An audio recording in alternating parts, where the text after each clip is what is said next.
ত্রিপুরা সরকার ত্রিপুরার সরকারি কর্মচারীদের জন্য 5% দিয়ে ঘোষণা করেছে, যার ডেট অফ এফেক্ট দিয়েছে 1 এপ্রিল 2026। অর্থাৎ এপ্রিল মাসের বেতন যখন কর্মচারীরা মে মাসের 1 তারিখ ড্র করবে, তখন কিন্তু স্যালারিটা একটু বৃদ্ধি পাবে, স্যালারির পরিমাণ একটু বাড়বে, যার জন্য ত্রিপুরার বাজার অর্থনীতি চাঙ্গা হবে। কিন্তু কোশ্চেন হলো, এই যে ডিএ ডিক্লেয়ার করা হয়েছে, সেই ডিএ কি সবাই পাবে? ত্রিপুরা রাজ্যে নিয়মিত, অনিয়মিত, চুক্তিবদ্ধ, আউটসোর্সিং হিসাবে প্রচুর সংখ্যক কর্মচারীরা কাজ করছে। সেই সকল কর্মচারীরা কি সেই ডিএ বেনিফিট পাবে?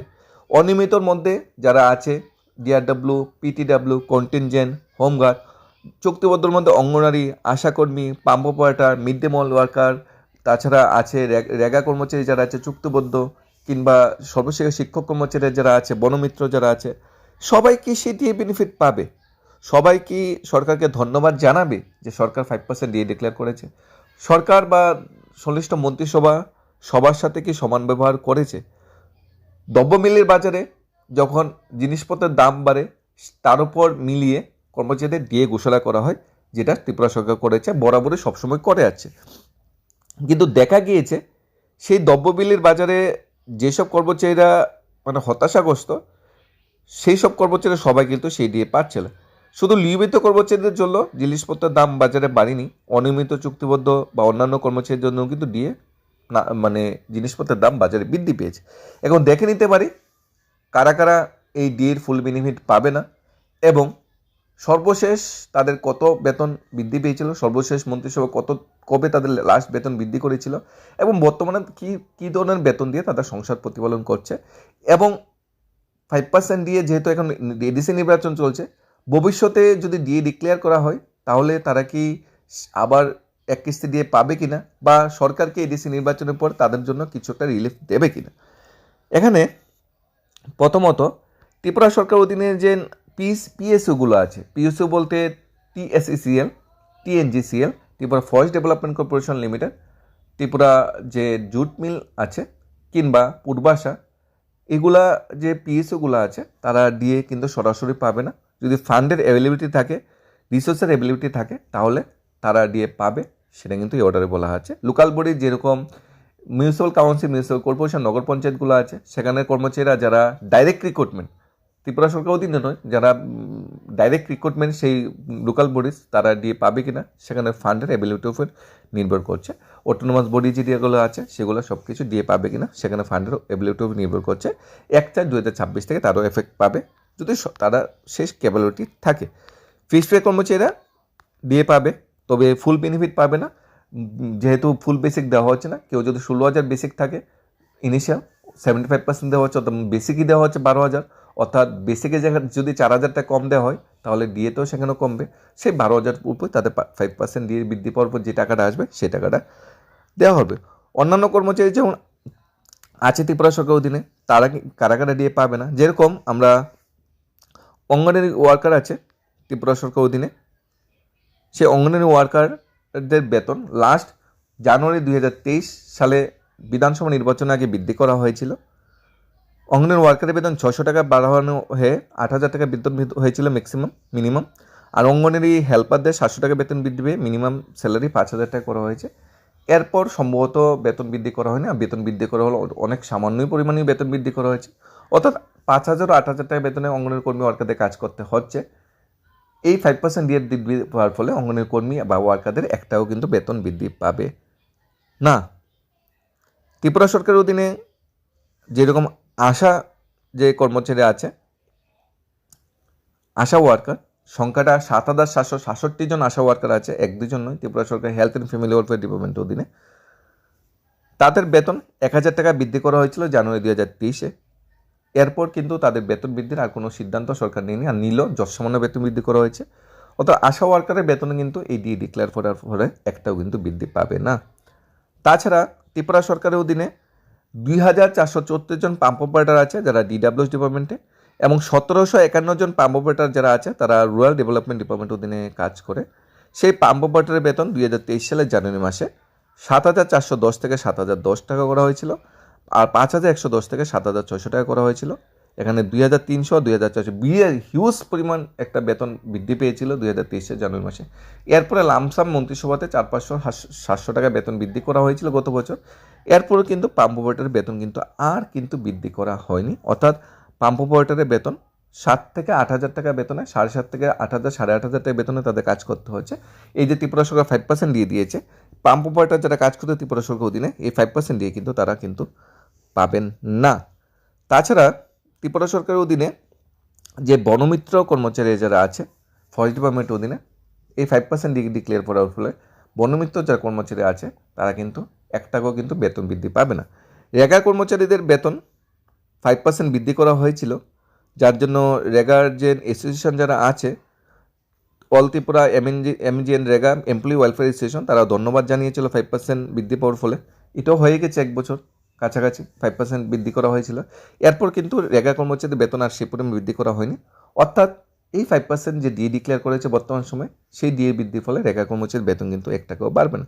সর্বশিক্ষা কর্মচারীদের বা শিক্ষকরা যারা আছে, যারা মানে হাইকোর্ট থেকে রায় দিয়েছে নিয়মিতকরণ শিক্ষকদের, কিন্তু হাইকোর্টের রায় সরকার মানেনি, সুপ্রিম কোর্টে এসএলপি করেছে, সেই সর্বনিম্ন সর্বশিক্ষা শিক্ষকদের বেতন কিন্তু এই ডিএ বৃদ্ধির ফলে 1 টাকাও কিন্তু বাড়বে না।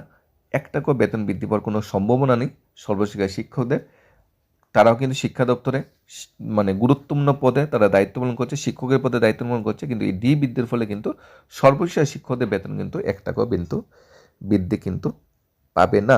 ত্রিপুরা সরকার অধীনে 9199 জন অঙ্গনের ওয়ার্কার আছে, 9199 জন অঙ্গনের হেল্পার আছে, তাদেরও কিন্তু এই ডিএর বৃদ্ধির ফলে 1 টাকাও কিন্তু বেতন বাড়তে পারবে না। মিড ডে মিল ওয়ার্কারের বেতন 1000 টাকা বৃদ্ধি করা হয়েছিল 2022-23 বর্ষে, এরপরে কিন্তু মিড ডে মিল ওয়ার্কারের বেতন কিন্তু সেই পরিমাণ বৃদ্ধি করা হয়নি। অর্থাৎ 2023 সালে বিধানসভা নির্বাচনের আগে ত্রিপুরার যে চুক্তিবদ্ধ বা আউটসোর্সিং কর্মচারী আছে তাদের বেতন কিছুটা বৃদ্ধি পেয়েছিল, 23 নির্বাচনের পরে কিন্তু সেই কর্মচারীদের বেতন কিন্তু সেই হারে বৃদ্ধি পায়নি।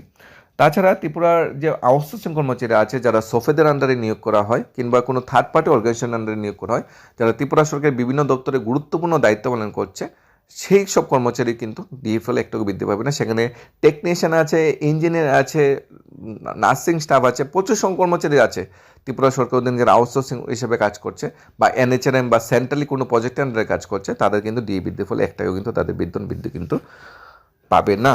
হোমগার্ডের বেতন এই ডিএ বৃদ্ধির ফলে কিছুটা বৃদ্ধি পাবে। হোমগার্ড যারা কর্মচারী যারা আছে হোমগার্ডে কাজ করছে, তাদের বেতন 21,321 ছিল, বেতন বৃদ্ধি হবে 22,387 হবে।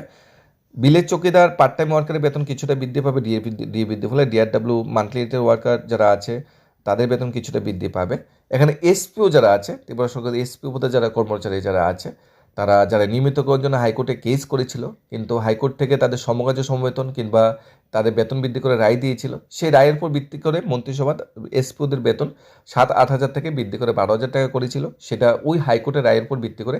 এরপরে কিন্তু এসপির বেতন আর এর বৃদ্ধি করা হয়নি, অর্থাৎ এই যে 5% ডিএ ডিক্লেয়ার করা হয়েছে, সেই ডিএ ডিক্লেয়ার করার পর কিন্তু এসপিওদের বেতন কিন্তু 1 টাকাও বৃদ্ধি পাবে না। ইন ফিউচার হয়তো এসপিওদের বেতন বাড়তে পারে ইন ফিউচার। অঙ্গনের কর্মী, অঙ্গনের worker, mid day meal worker, ASHA কর্মচারী, রেগা কর্মচারী, সর্বশেষ শিক্ষক কর্মচারী যারা আছে, বনমিত্র, সবার বেতন হয়তো ইন ফিউচার বাড়তে পারে ত্রিপুরা সরকার যখন ডিক্লেয়ার করবে, কিন্তু বর্তমান সময়ে কিন্তু বেতন বৃদ্ধি পায়নি। আশা করছি ত্রিপুরা সরকার সমস্ত কর্মচারীদের এক চোখে দেখবে, শুধু নিয়মিত কর্মচারীদের ডিএ বৃদ্ধি পেলে বেতন বৃদ্ধি পাবে, অন্যান্যদের বেতন বৃদ্ধি পাবে না, সেটা কিন্তু গ্রহণযোগ্য নয়। কারণ ত্রিপুরা সরকারকে পরিচালনা করার জন্য যেরকম নিয়মিত কর্মচারীরা খেটে কাজ করছে, সেরকম অনিয়মিত চুক্তিবদ্ধ ফিক্সড পে কর্মচারীরাও কিন্তু ত্রিপুরা সরকারের বিভিন্ন কাজগুলি বাস্তবায়ন করে, ত্রিপুরা সরকারের বিভিন্ন প্রকল্পগুলি বাস্তবায়ন করার জন্য তারা কিন্তু সেফ ডিউটি করে যাচ্ছে। ত্রিপুরা সরকারের 10টা 5:30 যে ডিউটি টাইম অথবা তার থেকে বেশিও ডিউটি করে যাচ্ছে, এবং সমকাজে সমবেতনের পলিসিতেও কিন্তু এখানে লাগু হচ্ছে না। একটা দপ্তরে অনিয়মিত কর্মচারীও 7.5 ঘন্টা 8 ঘন্টা ডিউটি করে, নিয়মিত কর্মচারী করে, চুক্তিবদ্ধ কর্মচারী, আউটসোর্সিং কর্মচারী করে, কিন্তু দেখা গেল নিয়মিত কর্মচারী ডিএ পেলো, আবার সেম কাজ করে একজন অনিয়মিত চুক্তিবদ্ধ কর্মচারী ডিএ পেলো না, আউটসোর্সিং কর্মচারী ডিএ পেলো না, তাহলে কিন্তু কাজের পরিবেশটা অনেকটা মানে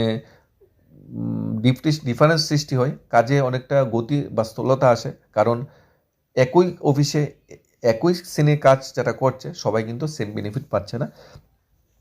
নিয়মিত কর্মচারী যে ডিএর ফলে যতটা বৃদ্ধি পাবে, অনিয়মিত চুক্তিবদ্ধ কর্মচারী এতটা বেতন বৃদ্ধি পাবে, সেটাও কিন্তু এখানে বলা হচ্ছে না। কিন্তু কিছুটাও যদি বাড়তো তাহলে মানে চুক্তিবদ্ধ কর্মচারী বা অনিয়মিত কর্মচারী কিন্তু অনেকটা হেল্প হতো।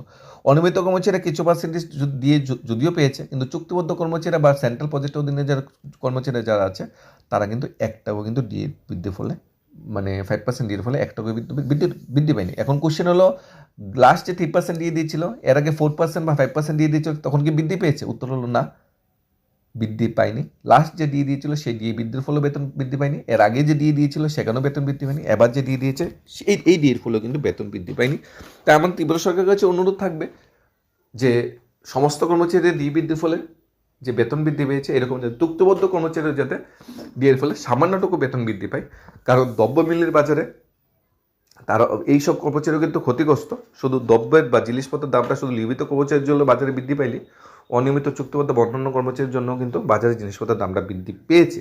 তাই সর্বমঙ্গলে সবার জন্য সঠিক সিদ্ধান্ত করা দরকার।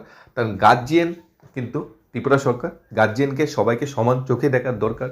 সাথে সবার প্রতি কোনো বঞ্চনা হচ্ছে কিনা, কারোর প্রতি বঞ্চনা হচ্ছে, কারোর প্রতি বেনিফিট বেশি হচ্ছে, এরকম না করে সবাইকে সমান চোখে দেখে পুরো বেনিফিট না দেওয়া যায়, কিছু একটাও বেনিফিট দেওয়ার দরকার।